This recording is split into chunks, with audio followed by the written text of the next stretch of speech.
Ito ang mga swerteng kulay sa taon ng 2025. Ayon sa Chinese Zodiac at mga feng shui experts. Mga kaibigan, sa taon ng 2025, Year of the Wooden Snake, 3 kulay ang itinuturing na maswerte. Ito ay ang green, blue, at brown. Ang kulay green ay kumakatawan ito sa paglago at kasaganahan. Perfect ito kung gusto mong magtagumpay sa mga bagong proyekto o negosyo.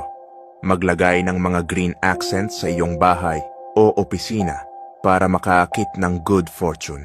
Ang kulay blue naman ay simbolo ito ng kalmado at harmony. Ang asul ay nagdadala ng balanse at nagtataboy ng negatibong enerhiya. Suotin ang kulay na ito kung kailangan mo ng peace of mind at kumpiyansa. At ang brown naman, isa itong grounding color na sumisimbolo ng stability at seguridad.